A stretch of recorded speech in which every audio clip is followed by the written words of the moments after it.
सरकार लाई है विद्यार्थियों के लिए डिजिटल लाइब्रेरी। बच्चों के उज्जवल भविष्य के लिए बिहार सरकार है सदा अग्रसर और तैयार। कक्षा 1 से कक्षा 12 तक की सभी पाठ्य पुस्तक पूरक सामग्री एवं वीडियो अब शिक्षा विभाग बिहार सरकार द्वारा विकसित पोर्टल पर है उपलब्ध। अध्ययन सामग्री देखने के लिए BEPCLOTS.bihar.gov.in पर विजिट करें अथवा एंड्रॉइड मोबाइल पर गूगल प्ले स्टोर से E-LOTS ऐप डाउनलोड करें। शिक्षकों, अभिभावकों एवं बच्चों से अनुरोध है कि इस लाइब्रेरी का अधिक से अधिक लाभ उठाएं और अपनी पढ़ाई जारी रखें। हेलो बच्चों, कैसे हैं आप? जैसा कि आपको पता है कि स्कूल बंद होने के कारण हम अपनी पढ़ाई दूरदर्शन के माध्यम से कर रहे हैं, तो हमें क्या करना है कि रोजाना समय पर अपनी पेंसिल और कॉपी के साथ मेरा दूरदर्शन मेरा विद्यालय कार्यक्रम में शामिल होना है, जहां हम नई नई चीजें सीखेंगे, वह भी मनोरंजक तरीके से। तो तैयार है ना आप सब? तो बच्चों, आज है संडे यानी मस्ती का दिन, और आपको तो पता ही है कि हम लोग संडे के दिन कला समेकित अधिगम यानी आर्ट इंटीग्रेटेड लर्निंग के माध्यम से नई नई चीजें सीखते हैं। तो आज हम लोग सबसे पहले पढ़ेंगे बापू की पाती, जिसमें राष्ट्रपति महात्मा गांधी के जीवन प्रसंग से जुड़ी बातों को जानकर उनसे सीख लेंगे। फिर संगीत की कक्षा में अलंकार और संगीत से जुड़े अन्य महत्वपूर्ण बिंदुओं को जानेंगे और सुनेंगे। फिर अंत में चलेंगे पटना का संजय गांधी जैविक उद्यान और देखेंगे जू शो। तो चलिए शुरू करते हैं आज का संडे स्पेशल क्लास। बापू की कहानी, जिसमें हम बात करेंगे महात्मा गांधी के जीवन के बारे में। पिछली बार हमने ये जाना कि दक्षिण अफ्रीका में अपने प्रयासों से मोहनदास को वकालत में सफलता मिलने लगी थी। उनकी झिझक खुलने लगी और उनका जीवन अब सामाजिक बनने लगा था। उन्होंने नेटाल इंडियन कांग्रेस का गठन किया था। मजदूरों के हक के लिए वो आगे आए थे और अब उनकी कांग्रेस में तरह तरह के हिंदुस्तानी लोग भी शामिल होने लगे थे। इन सब में मोहनदास को अपना परिवार छोड़कर आए हुए 3 साल गुजर गए थे। वे 6 महीने के लिए स्वदेश रवाना हुए। भारत आकर उन्होंने दक्षिण अफ्रीका के अनुभव पर लिखना शुरू किया, लोगों को बताना शुरू किया। फिरोज शाह मेहता और लोकमान्य बाल गंगाधर तिलक जैसे बड़े नेताओं से उन्हें प्यार मिला, मदद मिली। और इसी यात्रा में मोहनदास मिले गोपाल कृष्ण गोखले से। आगे जाकर गोखले उनके राजनीतिक गुरु बन गए। इन सब के साथ मोहनदास अपने बीमार बहनोई की सेवा भी कर रहे थे और राजकोट में प्लेग की महामारी से बचने के लिए सफाई का इंतजाम भी। परिवार के साथ मोहनदास जब वापस दक्षिण अफ्रीका पहुंचे, तब 23 दिनों तक यात्रियों को जहाज से उतरने नहीं दिया गया। दक्षिण अफ्रीकी सरकार चाहती थी कि मोहनदास वापस भारत चले जाएं। मोहनदास के जो लेख भारत के अखबारों में छपे थे, उनके बारे में बढ़ा चढ़ाकर दक्षिण अफ्रीका में बताया गया था। यहाँ के बहुत से गोरे मोहनदास से गुस्सा थे। जहाज से उतरने पर मोहनदास पर गोरे लोगों की भीड़ ने हमला कर दिया। अगर कुछ दूसरे गोरे लोग बीच में ना पड़ते तो शायद वो उन्हें मार ही डालते। जब अखबारों में इसके बारे में छपा और यह भी कि मोहनदास ने हमलावरों के खिलाफ शिकायत नहीं की, तो उनके लिए सहानुभूति बढ़ने लगी। अखबारों ने उन पर लेख छापने शुरू कर दिए। 6 साल तक यह आंदोलन बिना किसी पक्के कोष के चला। चंदे से सभी काम होते थे। हिंदुस्तानी लोग दिल खोलकर धन का योगदान करते थे और साथ जुड़कर धरना प्रदर्शन भी करते थे। मोहनदास बार बार इस बात पर जोर देते थे कि विरोध गोरे लोगों का नहीं, केवल अन्याय का करना है। वे बार बार अपने सहयोगियों से कहते थे कि अन्याय और हिंसा का जवाब न्याय और अहिंसक ही होना चाहिए। सत्याग्रह आंदोलन के दौरान 9 बार सरकार ने मोहनदास को जेल में डाला। वे छूटते ही फिर सत्याग्रह में लग जाते। बाद में कस्तूरबा भी जेल गई। मोहनदास इंडियन ओपिनियन नाम का एक अखबार निकालने लगे। वकालत भी ठीक चलने लग गई थी, कमाई भी अच्छी थी। लेकिन उनका रहन सहन और सादा बन गया था। गरीब और मजदूर लोगों के लिए काम करते हुए वे उनके जैसे ही रहने लग गए थे। सन 1904 में गांधी परिवार ने अपना घर छोड़ दिया और अब वो अपने साथियों के साथ एक बस्ती में रहने लगे। इनमें हरमन कैलेनबैग भी थे। वे एक रईस आर्किटेक्ट थे। आश्रम बनाने का पैसा उन्हीं ने दिया था। वे वहां अपने हाथ से काम भी करते थे। इनमें चार्ली एंड्रूज भी थे, एक ईसाई पादरी। गरीब लोगों की मदद करने की वजह से उनका नाम दीन बंधु पड़ गया था। विरोध करने का जो अहिंसक तरीका था, उसके लिए एक नया नाम चाहिए था। उनके भतीजे ने सुझाव दिया, सदाग्रह, और इसी को निखार कर गांधी जी ने एक नाम गढ़ा जो अमर हो गया, और वो था सत्याग्रह। एक और सख्त कानून अंग्रेज सरकार ने बनाया, जिसमें हर हिंदुस्तानी को जेल के किसी अपराधी की तरह अपनी उंगली की छाप देना अनिवार्य था, और जिसकी वजह से हर हिंदुस्तानी शादी की कोई मान्यता नहीं थी। गांधी जी ने कस्तूरबाई को आंदोलन में आने के लिए उकसाया। उन्होंने कहा कि इस कानून के हिसाब से तुम मेरी पत्नी भी नहीं हो। और इसी कानून के विरोध में सन 1913 में एक महान कूच निकला, और उसमें 2000 से ज्यादा पुरुष और महिलाओं और बच्चों ने भाग लिया। जब सत्याग्रहियों ने जेल भर दिए, तब अंग्रेज सरकार ने हार मानी। गलत कानून वापस लिया गया। जेल से छूटे तो गांधी जी भारत लौटने की तैयारी में लग गए। आज के लिए इतना ही। अगली बार हम देखेंगे कि जब बापू वापस लौटकर भारत आए तो उन्होंने अंग्रेजों का सामना किस तरह किया। नमस्ते बच्चों, गुड मॉर्निंग। अभी हम एक भजन से शुरुआत करेंगे और हम भजन सीखेंगे। ये भजन है अच्युतम केशवम कृष्ण दामोदरम राम नारायणम जानकी वल्लभम। ये भजन तो आप लोगों ने सुना होगा। चलिए आइए मिलके हम लोग इसका अभ्यास करते हैं।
अभी हमने ये भजन सुना और अब इसका साथ में आप लोग अभ्यास कीजिए। तो बच्चों, हमने स्वर के बारे में जाना, राग के बारे में जाना, गीत के बारे में जाना। अभी हम ठाट के बारे में जानते हैं। ठाट किसे कहते हैं?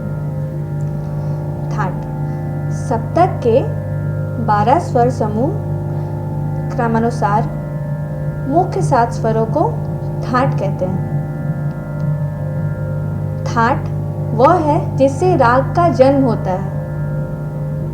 ठाट को मेल भी कहते हैं। हमारे हिंदुस्तानी संगीत पद्धति में 10 ठाट माने गए हैं। पहला विलावल, कल्याण, काफी, खमास, भैरव, भैरवी, पूर्वी, तोरी, आसावरी, मारवा। बच्चों, ये 10 ठाट हैं जिससे राग का जन्म होता है। तो बच्चों, हमने अभी ठाट के बारे में जाना। अब हम एक नया गीत सीखेंगे, देशभक्ति गीत। मेरा मुल्क मेरा देश मेरा ये वतन। बच्चों, ये गीत मैं आपको सुना रही हूँ, आप लोग ध्यान दीजिएगा। मेरा मुल्क मेरा देश मेरा ये वतन, शांति का उन्नति का प्यार का चमन। मेरा मुल्क मेरा देश मेरा ये वतन, शांति का उन्नति का प्यार का चमन। तो बच्चों देखिए किस तरह से हम इसमें भाव को भर रहे हैं, है ना? कैसा लग रहा है? कितने गीत में खो के मधुर ध्वनियों के साथ हम गा रहे हैं। तो इसी तरह एंजॉय करते हुए आप लोगों को भी गाना है एक एक शब्द। शांति का उन्नति का प्यार का चमन। कितना प्यारा लगा। अब हम इसको अगर ऐसे गाएंगे, शांति का उन्नति का प्यार का चमन, शांति का उन्नति का प्यार का चमन। कुछ लगा ना कि भाव कम है, लेकिन अभी ऐसे शांति का उन्नति का प्यार का चमन। बच्चों, देखना है कि जो शब्द लिखा है क्या हम जो गा रहे हैं उस तरीके से उस शब्द को निभा रहे हैं, क्या उसका भाव दे रहे हैं। शांति तो हम फील कर रहे हैं कि हम शांति के बारे में बता रहे हैं। तो बच्चों, गीत को जब भी कोई भी गीत गाइए आप लोग, तो उसमें भाव और उसके शब्द को ध्यान दीजिए और सुर को, और बहुत प्यार से गाइए। चलिए अब हम शुरू करते हैं और साथ में इस गीत को दोहराते भी रहेंगे। चलिए।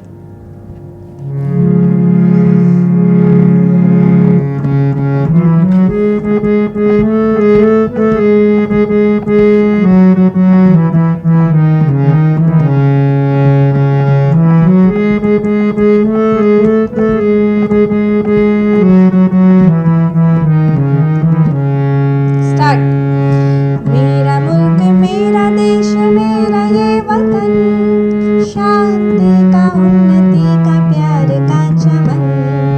मेरा मुल्क मेरा देश मेरा ये वतन, शांति का उन्नति का प्यार का चमन।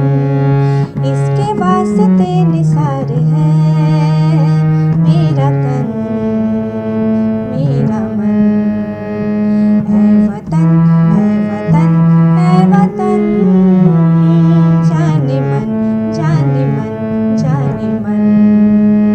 है वतन है वतन जाने मन जाने मन जाने मन। मेरा मुल्क मेरा देश मेरा ये वतन, शांति का उन्नति का प्यार का चमन। मेरा मुल्क मेरा देश मेरा ये वतन, शांति का उन्नति का प्यार का चमन। इसके वास्ते निसार है मेरा तन मेरा मन। है वतन है वतन है वतन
आप लोगों ने गाया साथ में, मज़ा आया? बच्चों, अभी हमने एक देशभक्ति गीत सीखी। अब हम ताल के बारे में जानेंगे। ताल किसे कहते हैं? तो विभिन्न मात्राओं के विभिन्न समूहों को ताल कहते हैं। अर्थात ताल समय पे आधारित निश्चित ढांचे को ताल कहते हैं। ताल जैसे हम जब कोई गीत गाते हैं तो वो ताल से बंधा हुआ होता है। ताल के साथ, गीत के साथ ताल चलते ही रहता है। ताल, अब ताल में हम बताते हैं ताल में क्या क्या आता है। विभाग, ताली, खाली, फिर सम, मात्रा, ये सब आती हैं। तो अब हम विभाग के बारे में आपको बताएंगे। विभाग में प्रत्येक ताल को कुछ छोटे छोटे विभागों में बांटा गया है। विभाग जितने भी ताल हैं, जैसे कि हम ये एक ताल आपको करके दिखाते हैं। 3 ताल हम आपको दिखा रहे करके, देखिए। धा, धिन, धिन, धा, धा, धिन, धिन, धा, धा, तिन, तिन, ता, ता, धिन, धिन, धा। तो ये मैंने आपको 3 ताल करके दिखाया। इसमें जहाँ जहाँ रुक रहे हैं ना, धा, धिन, धिन, धा, यहाँ पे एक लाइन, तो ये एक विभाग हुआ। फिर धा, धिन, धिन, धा, यहाँ पे दूसरी लाइन, दूसरा विभाग। फिर धा, तिन, तिन, ता, यहाँ तीसरा लाइन। फिर ता, धिन, धिन, धा। तो ये विभाग यानी जो छोटे छोटे समूहों में बांटे गए हैं उसे हम विभाग कहते हैं। अब हम मात्रा के बारे में जानते हैं। मात्रा, जब किसी ताल में जो पहली मात्रा होती है, जैसे आपको 3 ताल में ही बताते हैं। धा, धिन, धिन, धा, ये जो पहली मात्रा पड़ी ना, वो पहली मात्रा हुई। बच्चों, अब हम सम के बारे में जानेंगे। हमने विभाग के बारे में जाना, ताल के बारे में जाना। अब ताल में सम क्या है वो जानेंगे। किसी भी ताल को 2 प्रकार से दिखाया गया है। एक तो ताली से, दूसरा हाथ के साथ इशारे से। किसी भी ताल की प्रथम मात्रा पर पड़ने वाली ताली को सम कहते हैं। तो बच्चों, अभी आपने समझा सम। अब हम ताली के बारे में बताएंगे। ताली, सम के अतिरिक्त ताल की अन्य भागों और विभागों की प्रथम मात्रा, जिनको हाथ के आघात द्वारा ध्वनि उत्पन्न करके दिखाया जाता है, तो उसे हम ताली कहते हैं। जैसे देखिए, ताली है ना, इधर धा, धिन, धिन, धा। दूसरी ताली धा, धिन, धिन, धा। यहाँ ये खाली है, धा, तिन, तिन, ता। अब तीसरी ताली किट, धिन, धिन, धा। तो देखना, ये ताली पड़ी ना, धा, ताली। फिर से ये ताली, हाथ के इशारे से हम दिखा रहे हैं ना ताली। अब हम जानते हैं खाली के बारे में। ताल के जिन विभागों की प्रथम मात्रा पर हाथ के आघात द्वारा ध्वनि ना करके केवल हाथ हिला दिया जाता है, उसे हम खाली कहते हैं। यानी खाली, जैसे हम देखिए, अभी बताया था ताली, धा, ये तो ताली है ना, धा, धिन, धिन, धा। दूसरी ताली धा, धिन, धिन, धा। और ये हाथ ऊपर उठाया, तो ये क्या हुआ, इसे मैंने बजाया नहीं, बस ये हाथ को ऊपर किया, इशारे से दिखाया, हाथ को ऊपर की ओर दिखाया, इसमें आघात नहीं हुआ, तो ये क्या हो गया, ये खाली हुआ। तो समझा आपने ताली और खाली। अब हम ताली खाली समझ लिए, ठीक है। अब आगे की क्लास में और कुछ हम समझेंगे। तो बच्चों, हमने पिछली बार बाल गीत सीखा था, लकड़ी की काटी, और अभी हम एक फिर से बाल गीत सीखेंगे, नानी तेरी मोरनी को मोड़ ले गए। तो ये गीत आप सभी अपनी नानी के लिए गाना, और मोर तो आपने देखा ही होगा। शुरू करते हैं ये।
सभी को साथ में दोहराना है। ठीक है, तो अभी हम कुछ नए तरीके से इसका अभ्यास करेंगे। अभी एक बार हम गाएंगे, फिर दूसरी बार आप लोग इसे दोहराएंगे धुन के साथ। देखिए कैसे। नानी तेरी मोरनी को बोल गए, अभी धुन बजेगा।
ज़रूर से सुनाना।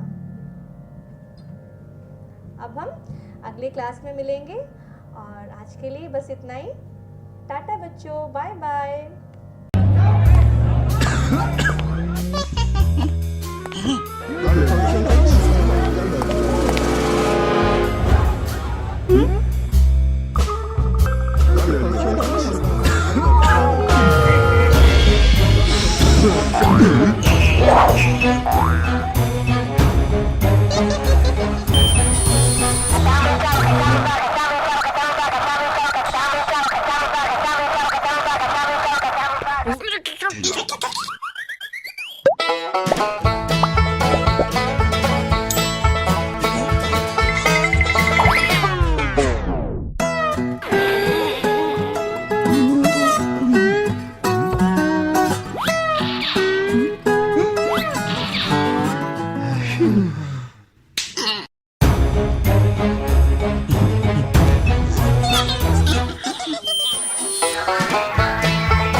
संजय गांधी जैविक उद्यान जू आउटरीच प्रोग्राम में आपका स्वागत है।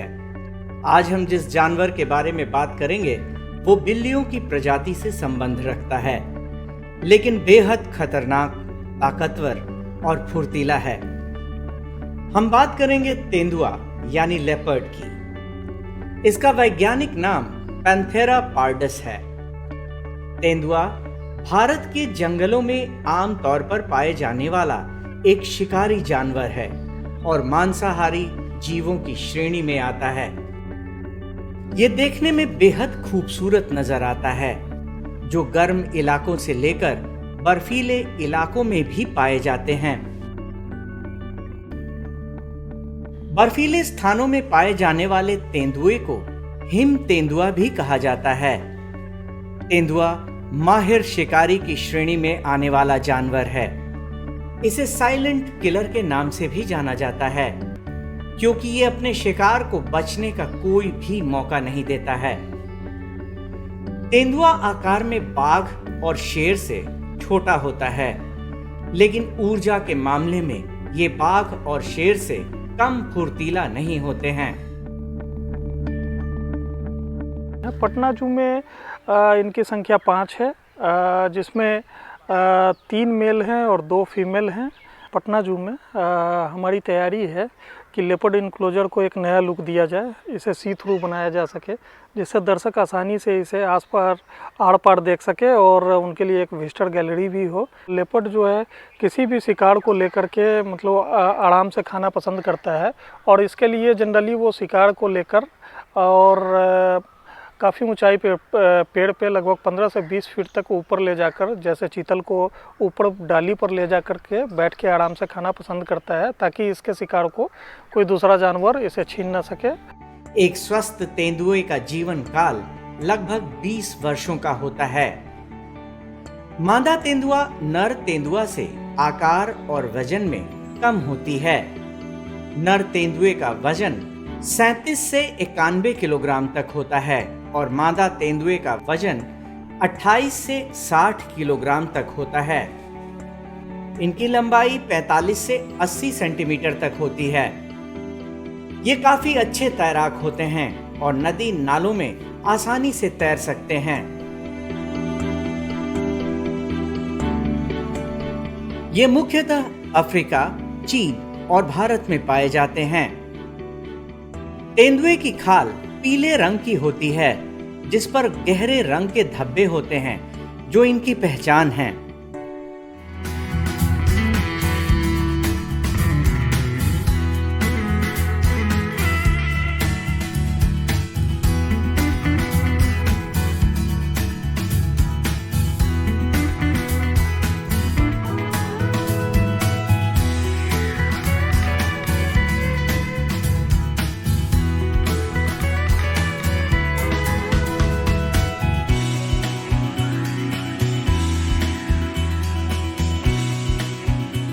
परंतु कुछ तेंदुए काले रंग के भी होते हैं, जिसे ब्लैक पैंथर कहते हैं। आमतौर पर जंगलों में ये अकेला रहना पसंद करते हैं। शेरों की तरह झुंड बनाकर रहना इन्हें पसंद नहीं है। वयस्क होते ही ये अपने परिवार से अलग होकर अकेले रहने लगते हैं और अपना जीवन का ज्यादातर भाग पेड़ों पर अकेले ही बिता देते हैं। पेड़ों से ही ये अपने शिकार पर घात लगाते हैं। कभी कभी यह घास में छिपकर भी अपने शिकार का पीछा करते हैं। तेंदुआ 2.5 से 4 साल के अंदर प्रजनन योग्य हो जाते हैं। इनका गर्भकाल 90 से 105 दिनों का होता है और मादा तेंदुआ एक बार में 2 या 4 शावकों को जन्म देती है।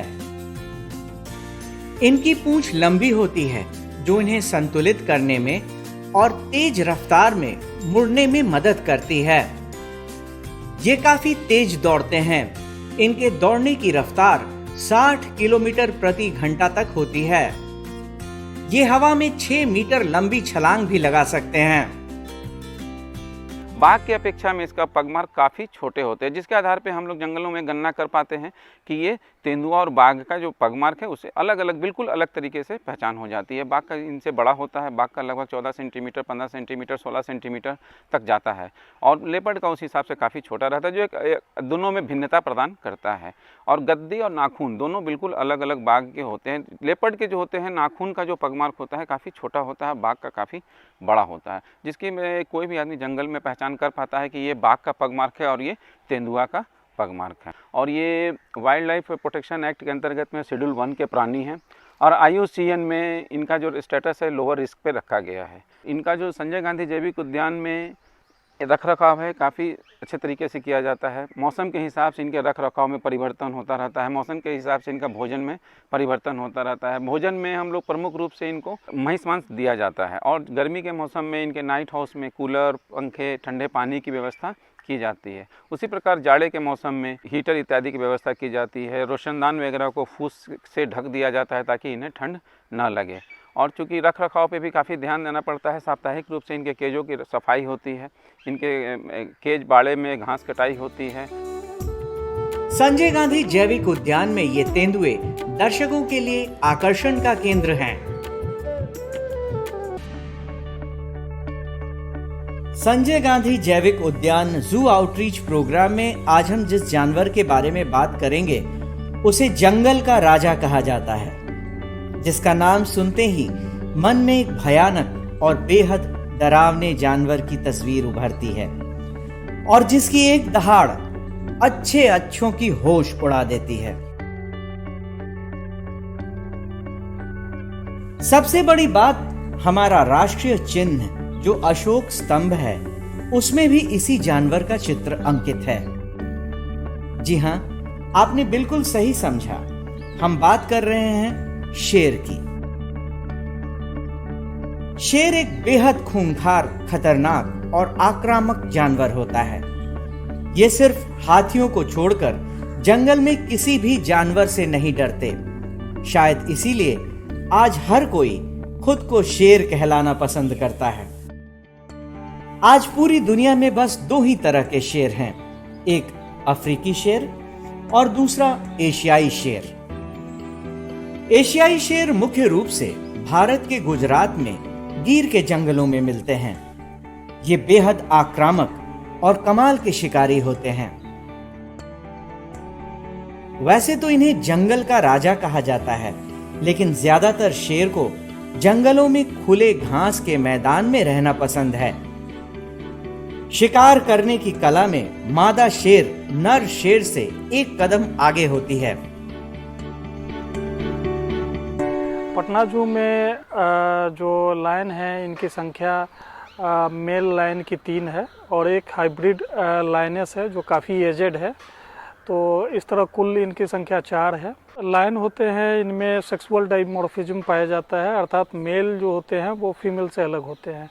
मेल को के पहचान का एक तरीका है कि उनके गर्दन के आगे, गर्दन पे पूरे में बड़े ये लंबे बाल होते हैं जिसे मेन कहा जाता है, ब्राउन कलर के होते हैं। ये फीमेल में नहीं होता है। जो लायन होते हैं ये हाईली टेरिटोरियल होते हैं तथा ये बड़े हो जाते हैं, वो अपने ग्रुप से अलग हो जाते हैं। पूरे इंडिया में इनकी संख्या लगभग 600 से 700 के आसपास है और इन्हें दूसरे राज्यों में भी स्थापित करने की बात चल रही है। पटना जू में इनके लिए एक बड़ा सा इनक्लोजर बनाया गया है। अभी तत्काल यहाँ पे एशियाटिक लायनेस नहीं है और हम लोग ये प्रयास कर रहे हैं कि दूसरे राज्यों से अदला बदली स्कीम के तहत इसे ला करके यहाँ ब्रीड करवाया जा सके ताकि इनकी जनसंख्या भी बढ़ सके। ज्यादातर शिकार शेरनी ही करती है, जबकि शेर का काम अपने झुंड और इलाके की रक्षा करना है। ये छिपकर या पीछे से शिकार करना पसंद करते हैं। इनके पसंदीदा शिकारों में नीलगाय, जंगली सूअर और हिरण शामिल है। शेर इस दुनिया में बाघ के बाद दूसरी सबसे बड़ी बिल्लियों की प्रजाति है। मादा शेर का वजन नर शेर की अपेक्षा कम होता है। शेर का वजन 150 से 260 किलोग्राम तक होता है और शेरनी का वजन 120 से 180 किलोग्राम तक होता है। वहीं शेर की ऊंचाई 1.2 मीटर और लंबाई 1.7 से 2.5 मीटर होती है, जबकि शेरनी 1 मीटर ऊंची होती है। एक स्वस्थ शेर का औसत उम्र 16 से 18 सालों की होती है। इनके सुनने की क्षमता बहुत तेज होती है और ये 1 मील दूर से भी अपने शिकार की आवाज सुन लेते हैं। इनके जबड़े बेहद मजबूत होते हैं, जिनमें 2 नुकीली दांतें होती हैं, जिसकी सहायता से ये किसी भी जानवर के मोटे से मोटे चमड़े को भी फाड़ देते हैं। ये बेहद सामाजिक जानवर हैं और हमेशा झुंड में रहना पसंद करते हैं। इनके झुंड को प्राइड्स कहा जाता है। एक प्राइड में शेर, 1 से अधिक शेरनियां और उनके बच्चे होते हैं। इनमें पारिवारिक जीवन की प्रबल भावना होती है। झुंड में रहने वाला शेर एक दूसरे का पता दहाड़ की मदद से लगाता है। शेरनी 3 साल में और शेर 3 से 4 साल में प्रजनन योग्य हो जाते हैं। शेरनी 100 से 119 दिनों के गर्भ धारण के बाद 3 से 4 शावकों को जन्म देती है। इनके बच्चों को कब भी कहा जाता है। संजय गांधी जैविक उद्यान में इन सिंघों के रखरखाव में काफ़ी ध्यान दिया जाता है। गर्मियों के मौसम में शीतलता प्रदान करने के लिए पानी की व्यवस्था की जाती है। पानी के फुहारे दिए जाते हैं, छींटे दिए जाते हैं ताकि सिंघ को गर्मी ना लगे। और उसी प्रकार इनके जाड़े में भी, जाड़े के ऋतु में भी रखरखाव में काफ़ी ध्यान दिया जाता है। चारों तरफ इनके खुले, जो भी जगह पे खुले रोशनदान वगैरह को फूस की ये थैचेट बना करके ढक दिया जाता है, कवर कर दिया जाता है और हीटर वगैरह दिया जाता है। गर्मी में हम लोग जानवरों को नाइट हाउस में ठंड प्रदान करने के लिए कूलर, पंखे इत्यादि की व्यवस्था करते हैं। उसी हिसाब से ऋतु के हिसाब से इनका भोजन भी बदलता रहता है। मुख्य रूप से सिंह जो हैं सो महिष मांसी खाते हैं, जिसे मात्रा जो है केवल गर्मी और जाड़े में अंतर आता है। और इनकी रख रखाव पे साप्ताहिक रूप से हम लोग की नाइट हाउस की सफाई करते हैं। नाइट हाउस में हल्दी वगैरह का छिड़काव करते हैं। प्रतिदिन पानी से धुलाई होती है और इनके रख रखाव पर काफ़ी ध्यान दिया जाता है। सिंह में एक विशेष खासियत ये होती है, विशेषता है कि ये लगभग 24 घंटे में 20 घंटे के आसपास सोना पसंद करते हैं। प्रायः ये सभी को सोए हुए मिलते हैं। संजय गांधी जैविक उद्यान में शेर अपने इन्हीं विशेषताओं के कारण दर्शकों को बेहद पसंद है और यहाँ आने वाला हर दर्शक इनके एनक्लोजर के पास इन्हें देखने जरूर जाता है। आज के लिए बस इतना ही। कल फिर मिलेंगे पटना जू शो में एक नए एनक्लोजर के पास, एक नए जानवर के साथ। तब तक के लिए नमस्कार।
सरकार लाई है विद्यार्थियों के लिए डिजिटल लाइब्रेरी। बच्चों के उज्जवल भविष्य के लिए बिहार सरकार है सदा अग्रसर और तैयार। कक्षा 1 से कक्षा 12 तक की सभी पाठ्य पुस्तक पूरक सामग्री एवं वीडियो अब शिक्षा विभाग बिहार सरकार द्वारा विकसित पोर्टल पर है उपलब्ध। अध्ययन सामग्री देखने के लिए BEPCLOTS.bihar.gov.in पर विजिट करें अथवा एंड्रॉइड मोबाइल पर गूगल प्ले स्टोर से E-LOTS ऐप डाउनलोड करें। शिक्षकों, अभिभावकों एवं बच्चों से अनुरोध है कि इस ई-लाइब्रेरी का अधिक से अधिक लाभ उठाएं और अपनी पढ़ाई जारी रखें। आशा करती हूँ बच्चों आज आपको बहुत मजा आया होगा और आपने इल्मों से बहुत कुछ सीखा भी होगा। तो मिलते हैं अगले एपिसोड में।